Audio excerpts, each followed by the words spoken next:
Welcome back to another episode of Rock Boys Football. Dill, this LSU team heading into 2025, we've been kind of talking about it the last couple of weeks. We think this is a college football playoff team. Not a lot of people are talking about LSU because there's a lot flashier names in the SEC, especially with some of these young quarterbacks. But you look at LSU and say, one, Dill, very solid football team over the last couple of years. They return a decent amount, but I think more importantly, they just get so much better in the transfer portal. You have Garrett Nussmeier coming back for year 2 as a starter, which is worth noting with all the success that year 2 starters have had for LSU over the last couple of years. You get the feeling that this is a playoff or bust year for the LSU Tigers. We've talked a lot about how we like this football team going into 2025, but the other part of the playoff conversation is, what does your schedule look like? Want to look at this LSU schedule, kind of just an early look ahead. Want to be clear, this is not an official prediction of what this LSU schedule or record is going to be in the 2025 year. We still got spring ball. We still got the spring transfer portal window, which I think is worth noting. If LSU's anywhere near as aggressive as they were in the winter, we're going to have a lot to talk about for LSU. More just an early look about the teams that are on this schedule, and I think what it takes for LSU to make the college football playoffs in this 2025 year. Before we get into it, as always, to the LSU fans, one, y'all been showing a ton of support to the boys. Appreciate you guys. It has been an absolute blast breaking down all the commitments in the transfer portal, talking about this team going into spring ball. For the LSU fans who've been rocking with the fellas in the month of February and March, we appreciate you guys. If y'all do enjoy the content, consider subscribing to the channel. More importantly, and I think my favorite aspect about doing this episode is hearing from the LSU fans in terms of, hey, what are your expectations for LSU going into 2025? Is it actually playoff or bust for Brian Kelly? The way I look at it, it is. I would like to hear from the LSU fans as well, so let it fly in the comment section. Dill, let's start this conversation with this. You look at the schedule. You play, obviously, an SEC schedule. You also have to go on the road to play Clemson to kick off the 2025 year. A Clemson team that I think is a bona fide top 5 team in the country. What does the record need to be for LSU to make the college football playoffs come December? I think it's got to be 10-2. I think last year kind of proved that a 9-3 record puts you very much on the chopping block. I don't think this is a brutal SEC schedule. It's not. There's never an easy SEC schedule, but I certainly think you could have harder ones than what LSU has this year. So I'll say 10-2 confidently. I'd be really surprised if they make it in at 9-3. So I'll push back on that a little bit because we did see that last year. You're not wrong in terms of those 9-3 SEC teams didn't get the nod. With what we saw from SMU, with what we saw from a team like Indiana, they didn't help. I don't know if those, because there's going to be a team like that like it has kind of a favorable schedule in a different conference and pops a 10-2 or maybe even 11-1 season. There's going to be that team.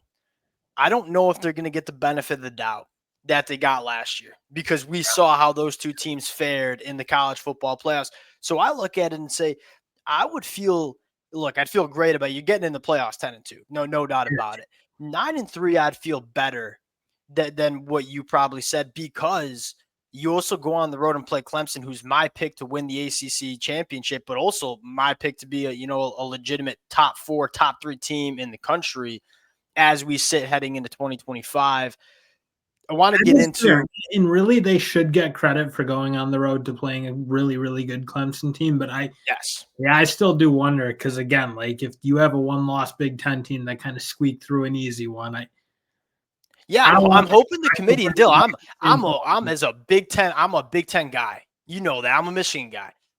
Look, if we get another Indiana, if LSU goes 9-3 with playing Clemson on the road out of conference, I'm a Big Ten guy, but I'd rather see a team like LSU get in than a 10-2, 11-1 SMU Indiana. That's kind of where I sit right now. All right, moving on. One of the other, and we'll get into kind of the nitty-gritty in just a second. One of the other things that I'm looking at with the schedule that I think is intriguing is you have a couple, take out the highlighter and circle those games because those are games that we're going to be talking about at the end of November in terms of, hey, who's making the college football playoffs. Those games are Florida. Those games are South Carolina. That game's Texas A&M. All three of those games with some of the other fringe college football playoff caliber teams, you're getting them in Tiger Stadium, which I think matters for LSU. What do you think about kind of the home and away schedule for LSU shaking out? Because it matters for LSU a heck of a lot. Because to be frank, I don't know why you have Oklahoma as a toss-up. I really do think LSU is going to come in as a decent favorite. They beat the brakes off them last year. I'm not sure Oklahoma got, again, they did add John Mateer, so I don't want to totally discount that.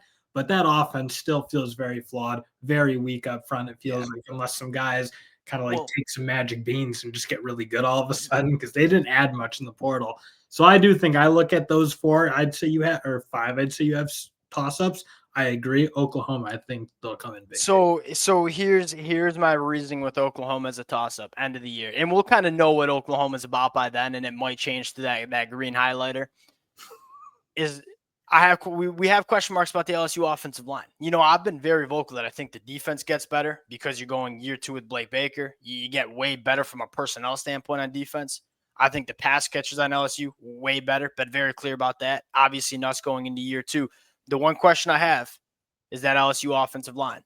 The one thing I love about Oklahoma is that front 7, specifically that defensive line, and their ability to get after the passer. And we all know with Garrett Nussmeier, he's no Houdini in the pocket. He's a guy that you got to keep him clean if you want him to play good football. That's why I'm with you. I got LSU as a favorite in that game, no doubt about it. On the road in Norman. Again, we'll know what this LSU offensive line is by then. But as we sit right now, that's why I highlighted it in purple. Dill, here's another hot take here. Clemson, you probably give Clemson the slight edge at home. I personally just really like Clemson going into 2025. But, I mean, Vegas is telling us a 2.5-point spread. I got Ole Miss highlighted in green. How are you feeling about that? On the road in Oxford. Ole Miss, if they're going to be good in a given year, needs to bring in a portal haul like they did in 2024. This class just doesn't feel close. Like they don't have big time difference makers like a Princely Uman Milan, Walter Nolan, like those type of names that are like, oh yeah, these guys are a little bit different. Like they just didn't bring that type of guy in either side's the line of scrimmage. And I think if the way they're recruiting and kind of building that program, what they did this year, I just don't think it's enough. I think I got a clearer way to say that. And I'm not saying you didn't say it in a clear way, but I kind of thought I prepared my 30-second elevator pitch on why it's in green. LSU beat Ole Miss last year. Look at these two teams and look at the off seasons they've had. LSU gets better. There's zero question in my mind that they get better at almost every single position outside of the offensive line going into 2025. You look at Ole Miss, even if we just give the nod to Austin Simmons, and there's a lot of offseason buzz around him. We got to see him in kind of some spot duty in 2024. He looks good. He might be that guy. Even if he's as good as Jackson Dart, which is a massive if. I think Ole Miss gets worse at every other position. I get question marks about the offensive line. You lose one of the better wide receivers in the country in Trey Harris, not to go along with guys like Jordan Watkins and Juice Wells. And then on the defensive line, that's really what made Ole Miss special. Everybody wants to talk about Lane Kiffin, Jackson Dart. Yeah, that offense was solid. What made that Ole Miss team really freaking good in 2024 was how dominant that defensive line was. You lose 5 NFL draft picks on that defensive line from that 2024 year. And like you said, yeah, you made some transfer portal additions, but nowhere near the caliber of transfer portal additions you made 12 months ago. Again, you're well behind your Princely Hughes, your Walter Nolans. There isn't a guy on that team now that I think compares to either of those guys. And that's what made Ole Miss great. I mean, they were top 5 against the run in the country. They were top 5 in sack percentage in the country. I just don't see Ole Miss as a better team than they were last year. And then I look at LSU and say they are clearly a better team going into 2025 than they were last year. South Carolina is another very intriguing one. Here's another thing worth noting. That Florida game, that South Carolina game, and Texas A&M, what do all three of those teams have in common? They got quarterbacks that I love, but the younger quarterbacks, quarterbacks that don't have a ton of experience. DJ Lagway, Marcel Reed, Lenore Sellers. Lenore Sellers, the most experienced out of any of them with 1 year under his belt. You probably toss Bam in that category too, because they're going to be young. Like, they don't play. Not that the SEC, frankly, doesn't really have tons of proven quarterbacks aside from, frankly, Garrett Nussmeier and maybe John Mateer, if you want to count. Yeah, and I guess where I was going with the Florida, South Carolina, Texas A&M, they're all young quarterbacks going on the road to Death Valley, which is a tall task for young quarterbacks, no matter how talented you are. I want to dig into the Alabama game because that's another one where you highlight and say that's another team that's going to be fringe college football playoffs. Sitting here right now, we're sitting March 10th, 6:30 at night. LSU on the road at Alabama, November 8th. Who are you taking? Probably slight edge to LSU, I should say. Like, I just look like you started with Alabama, though. No, I was always going to say LSU. I promise. I'm not a faker. But I look at like Alabama. Their right tackle spot terrifies me, to be very honest. Like, it wasn't good last year. I almost think like their starter is gone and they really didn't replace him. Like Arkell A in the transfer portal. Like, do you really have a ton of faith that he's going to be that guy? I think this is where we kind of see if LSU's defensive line development is going to like take shape and they can be disruptive. Because I don't love what Alabama's coming up with in this offensive line room. And I look like a guy like Relaford, I think, is really getting better. I think Jack Pyburn's a very good player. And then those two big young guys in the middle, can those guys be difference makers? I think if they can be a problem for Alabama's offensive line in a way they were not last year, I think they can possibly. Yeah, and I'll say this: sneaky LSU's pass rush was kind of elite last year. Like Savion Jones and Swinson, they were sacking the quarterback. It was like 9% of the time. It was top 10 in the country. But you could run on them, so that was the problem. Agreed with that. In the middle last year, I think this year you're going to be quite a bit better. And to go along with you favoring, especially LSU on the edge. I got question marks about the inside of the defensive line. I think you do too. But them edge rushers, I mean, you failed to mention Patrick Payton, who might be the best pure pass rusher coming off the edge. I need to see a consistent year from him, I think, before I really buy the stock. Agreed. Dill, I want to know why I'm high on Patrick Payton. It's a money year for him. It's your 5th year. There's no more college after this. You want to go get paid because he's the guy that you put it all together in 2025. You were getting paid a lot of money to go play football on Sundays. That's why I'm high on Patrick Payton. It's been a roller coaster for him at Florida State. To be fair, it's been a roller coaster at Florida State. He was good when they were good in 23. I think he played pretty good ball. And then just everyone got worse on Florida State in 2024.